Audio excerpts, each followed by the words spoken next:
Good evening. Welcome to Sound Health on Lagos Television. I am Ola Sumbo-Mudupe. We bring you Sound Health every Tuesday at 6:30 p.m. and we try to enlighten members of the public on trending health issues from around the world.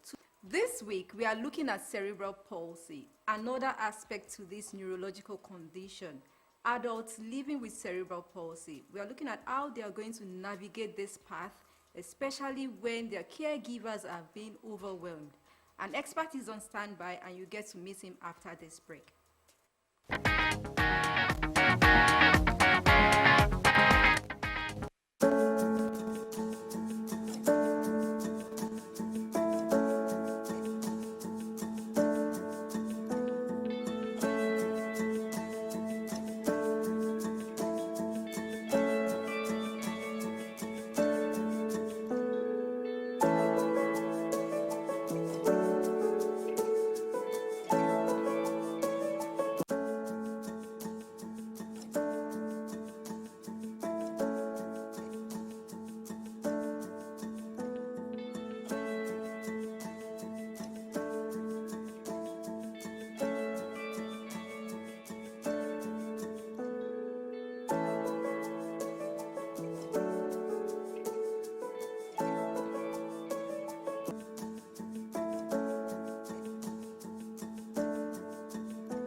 The program is still Sound Health on Lagos Television. Join us this evening to look at living with cerebral palsy as an adult is Air Vice Marshal Femi Gbadebo, founder Benola Cerebral Palsy Initiative and father to a non-verbal and fully dependent 29-year-old male living with cerebral palsy.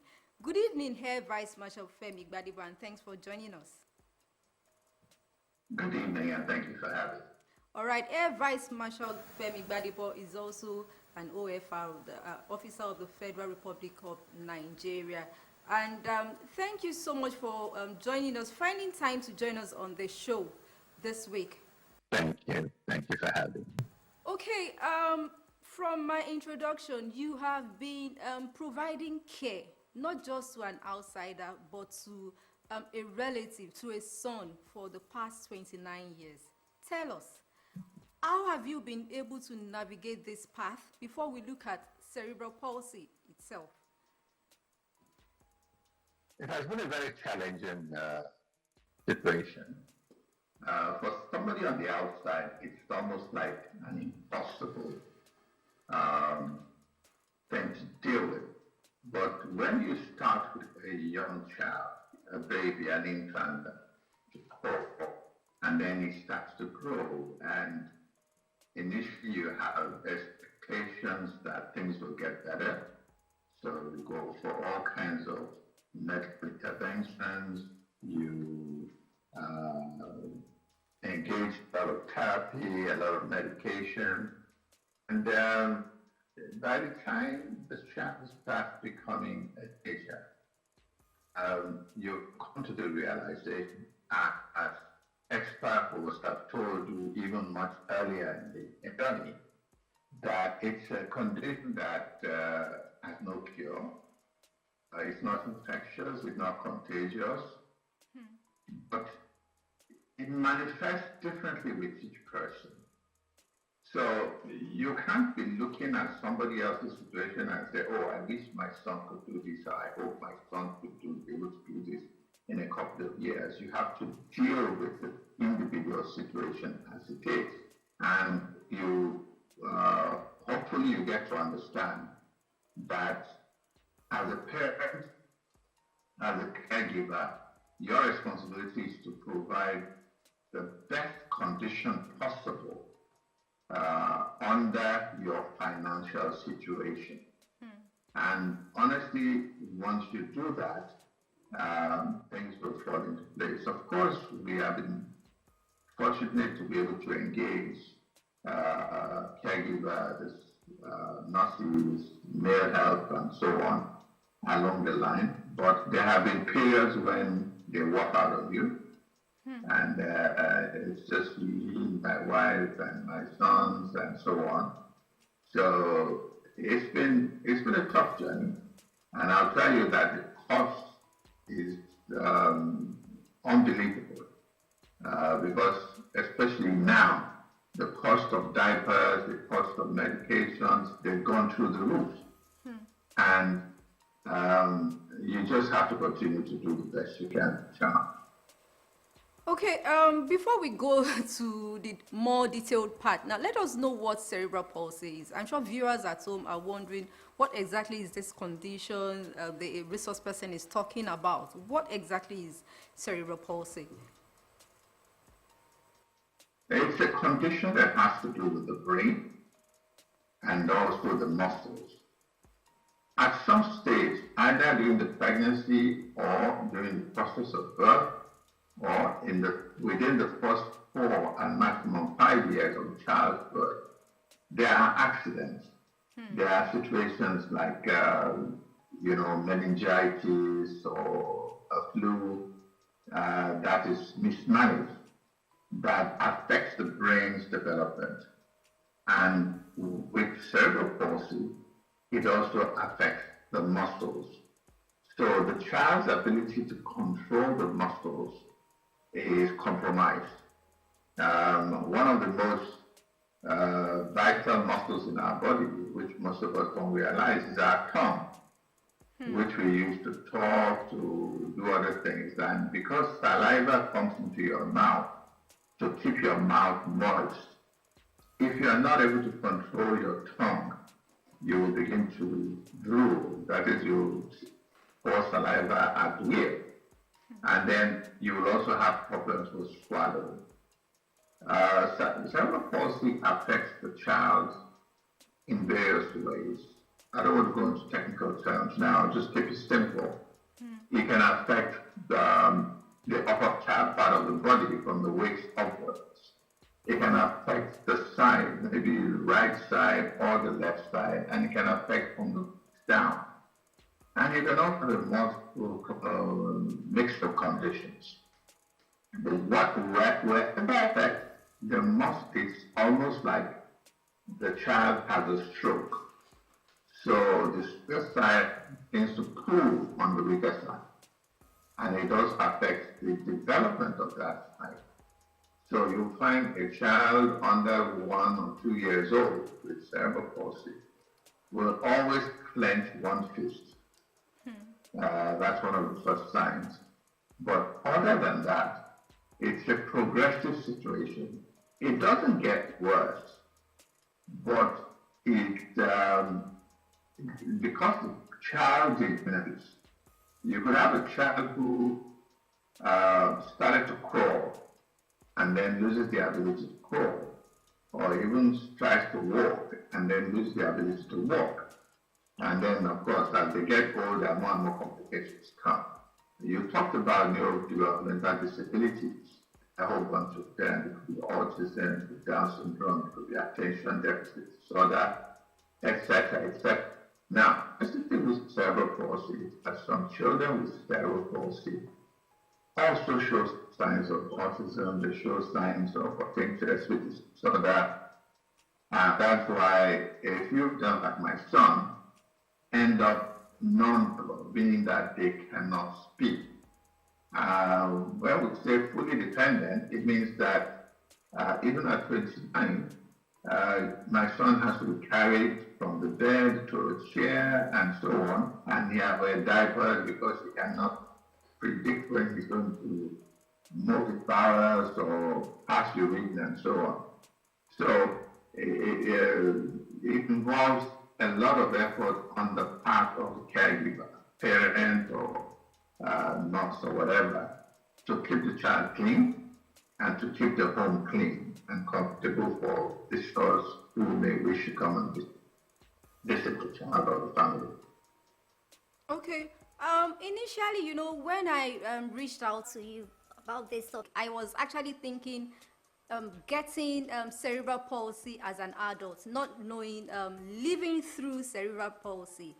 From your narration now, it has to also, we also need to know about the early symptoms, the signs. Parents need to watch out for these signs and symptoms early enough before you can say this person is living with cerebral palsy.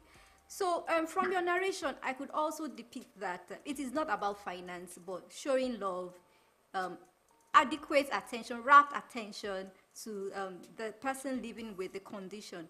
Tell us, how have you been able to navigate this path? Because it is not just about caring for your son now. You also, because you have been doing a lot for over a decade. Tell us. I know parents can be overwhelmed with all of these conditions, not just cerebral palsy. If you're to engage a young parent living with a child, not to talk of adults now, how do you want this parent to navigate this path?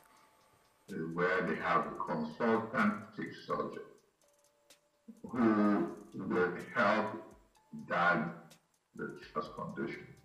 You see, the child is born. It used to be that for the first 2-3 years, parents are not sure what's happening.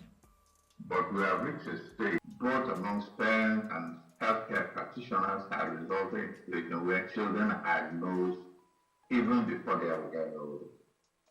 But that is important. So even though I say we have diagnosis at 1 year or so, there are still parents whose children have what we call mild cases of cerebral palsy, who are able to stand around, read, and even go into school. I've encountered this who never realized they had cerebral palsy until one of them fell sick during the NYC, and that's when it was discovered that he had cerebral palsy. The reason that I'm saying is that if you go to some homes or if you see bad cases of cerebral palsy, the tendency is to think that, oh, my son is not that bad or my daughter is not that bad, so it can't be the same situation. Yes, they are developing slowly. Yes, with effort, with physiotherapy, they could get better. But the truth is that it is something that the child gets before the child is 5 years old. After 5 years, there could be accidents that could result in some form of brain damage. In that case, it is not cerebral palsy. It could be maybe spinal cord injury or whatever the case may be, but it's totally different. And one of the telltale signs is that if you see a child like that who is 10 years old or so that has a steady neck control, then it is not cerebral palsy. It means that the child had developed neck control long before they had some accident that resulted in this deterioration of their body. So for the parents, like I said, the advice is to go to specialists. It's not just something they look at. They will do activities they will do because they want to check the functions of the body. And that's when this is very common. But when the detection is made, no doctor can tell you how it's going to be. It's something that is going to live, it will hope, it will not be true, but and that's how we get adults now who have gone to university. Some of them have their master's degree, a few of them are married. I know 1 or 2 of them who are even driving.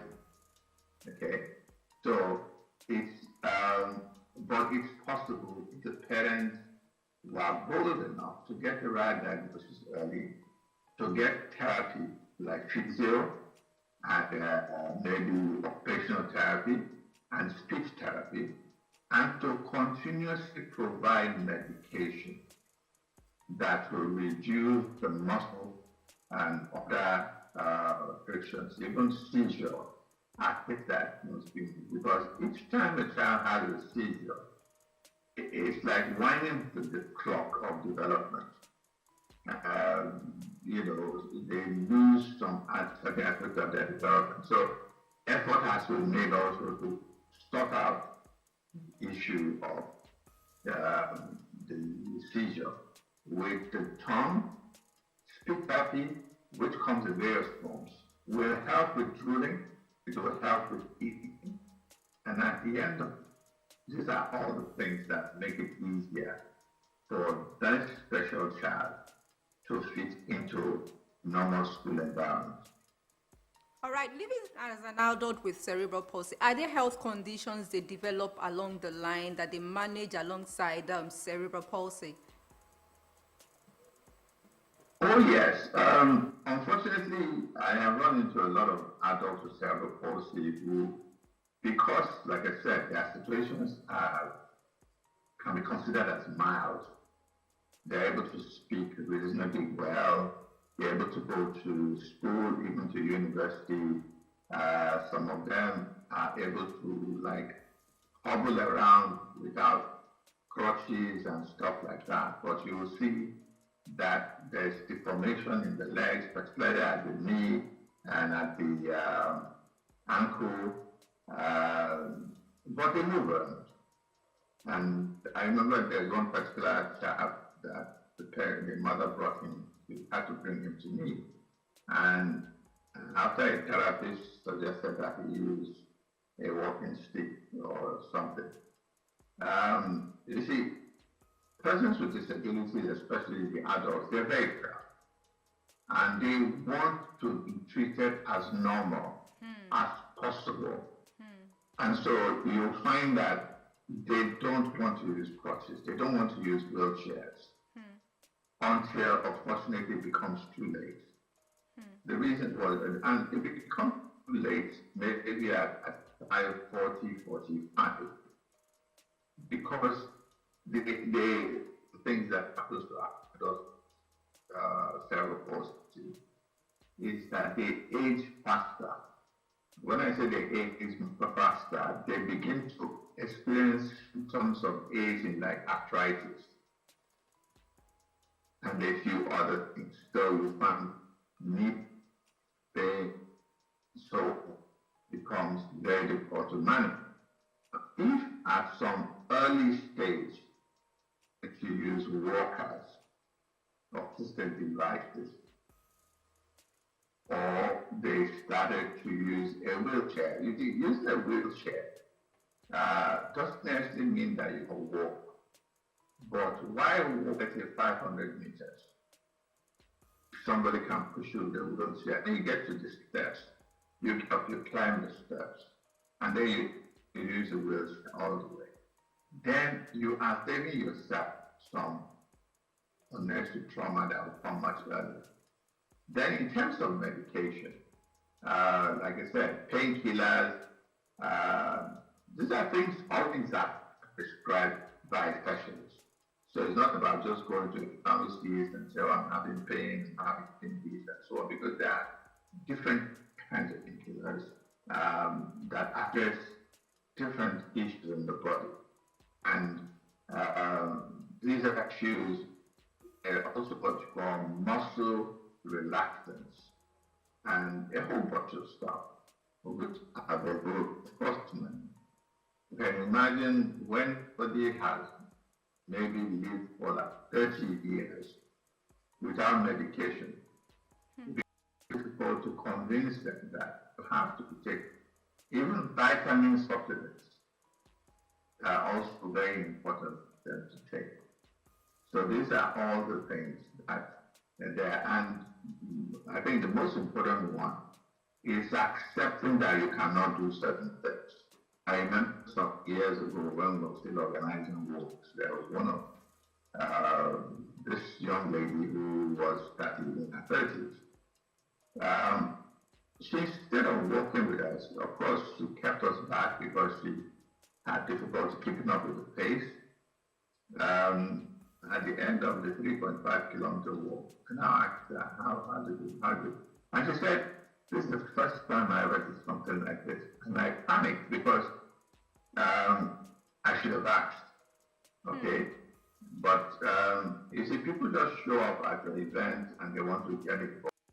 A retired military officer, I'll tell you, we have had indication, you know, that the military does 10-kilometer walks and runs every year to check for fitness and all that. And unfortunately, we have had situations where at the end of the 10-kilometer run or walk, somebody will collapse. And from there, take them to the hospital and they pass on. The reason is that, you know, many people decide to start an exercise or go to the gym without first checking on their medical condition. And so you overstretch yourself, and that's where these problems come.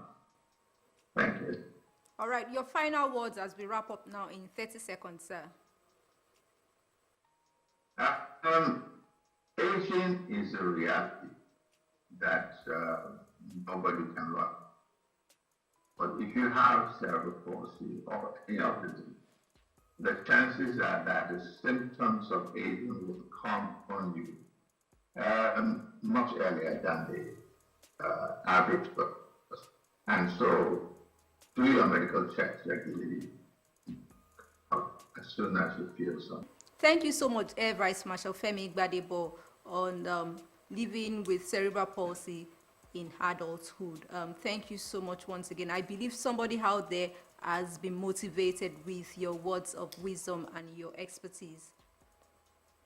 Thank you for having me. Right, Sound Health continues with trending health report from around the world. Please stay tuned.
The program is still Sound Health on Lagos Television, and we have been speaking with Air Vice Marshal Femi Gbadebo, OFR, on living with cerebral palsy in adulthood.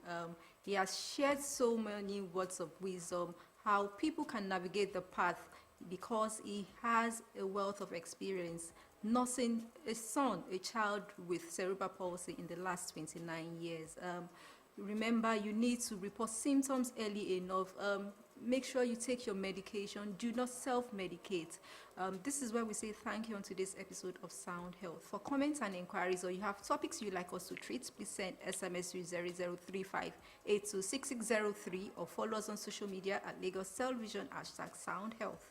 The Sound Health is a sound mind. Make healthy living your choice.